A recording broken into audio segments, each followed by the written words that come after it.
Over 25 years have passed since the publication of my book, The Manipulated Man, a pamphlet written in great anger against the women's movement's worldwide monopoly of opinion.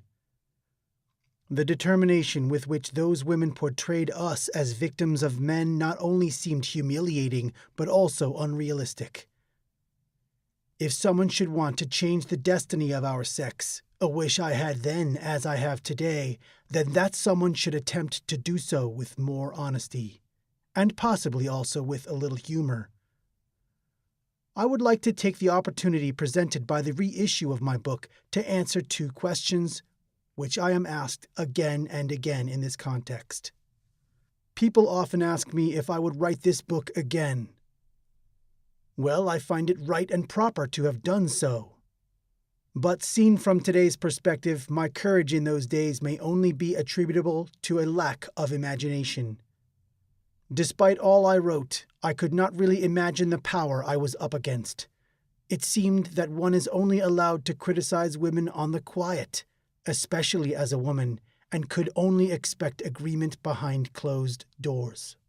As we women have, thanks to our relatively stress-free life, a higher life expectancy than men, and consequently make up the majority of voters in Western industrial nations, no politician could afford to offend us. And the media is not interested in discussing the issues involved either.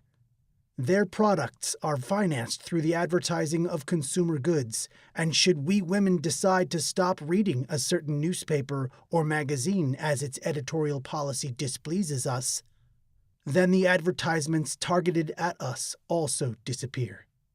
After all, it is well established that women make the majority of purchasing decisions. However, I had also underestimated men's fear of reevaluating their position. Yet the more sovereignty they are losing in their professional lives, the more automatic their work, the more controlled by computers they become, the more that increasing unemployment forces them to adopt obsequious behavior towards customers and superiors, then the more they have to be afraid of a recognition of their predicament.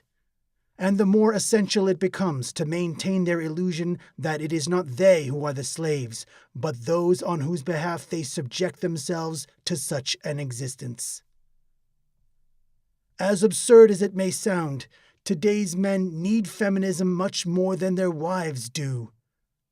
Feminists are the last ones who still describe men the way they like to see themselves, as egocentric, power-obsessed, ruthless, and without inhibitions when it comes to satisfying their instincts. Therefore, the most aggressive women's liberals find themselves in the strange predicament of doing more to maintain the status quo than anyone else. Without arrogant accusations, the macho man would no longer exist, except perhaps in the movies. If the press stylized men as rapacious wolves, the actual sacrificial lambs of this men's society, men themselves, would no longer flock to the factories so obediently. So I hadn't imagined broadly enough the isolation I would find myself in after writing this book. Nor had I envisaged the consequences which it would have for subsequent writing and even for my private life. Violent threats have not ceased to this date. A woman who defended the arch-enemy, who didn't equate domestic life with solitary confinement, and who described the company of young children as pleasure, not as a burden, necessarily had to become a misogynist, even a reactionary and fascist in the eyes of the public. Had not Karl Marx determined once and for all that in an industrial society it is us, the women, who are the most oppressed? It goes without saying, doesn't it, that someone who did not want to take part in the canonization of her own sex is also opposed to equal wages and equal opportunities? In other words, if I had known then what I know today, I probably wouldn't have written this book. And that is precisely the reason why I am so glad to have written it. I would like to take this opportunity to thank the handful of people who have stood up for me and my work. Typically, most of them were women. The second question I am often asked is about the topicality of the opinions I expressed then.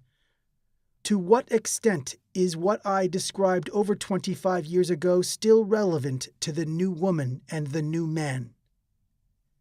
Here is a list of issues which I recognized in the original book to be men's most significant disadvantages compared to women.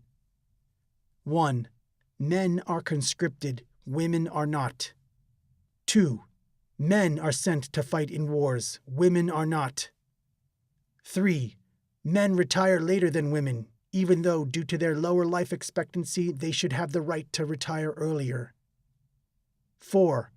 Men have almost no influence over their reproduction. For males there is neither a pill nor abortion. They can only get the children women want them to have.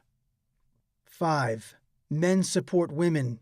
Women never or only temporarily support men. 6. Men work all their lives. Women work only temporarily or not at all. 7. Even though men work all their lives and women work only temporarily or not at all, on average, men are poorer than women. 8. Men only borrow their children. Women can keep them. As men work all their lives and women do not, men are automatically robbed of their children in cases of separation, with the reasoning that they have to work. As one can see, if anything, the female position of power has only consolidated. Today, a career in the military is also open to women in many countries, but without conscription for all. Many achieved for themselves the right to practice their job for the same number of years as their male colleagues. However, the retirement age was not increased for all of us. And now, as before, it does not occur to the underprivileged to fight against this grotesque state of affairs. Only as far as the 6th point is concerned has there been a significant change. In the more entertaining spheres of work, there are more and more women who happily and willingly work and still keep their jobs despite having the children they nevertheless desire. But only a few of these women would be prepared to offer a life of comfort not only to their children but also the children's fathers, supported by their often substantial salaries. And fewer would further be prepared in case of a separation to give up their home and offspring and support the next admirer with what is left of her income. Also, men would not like it. Emancipation may be fine, but to be kept by a woman is still not acceptable. Housekeeping and raising children is not worthy of a real man. Sadly, women's manipulation of men is as topical today in the UK as it was back then, but so are the measures which could be used to end it, to the benefit of both sexes. In the meantime, however, there are already a few feminists who are talking about men as human beings, so the continuation of this discussion may not have to be conducted quite so loudly. Esther Villar, August 1998.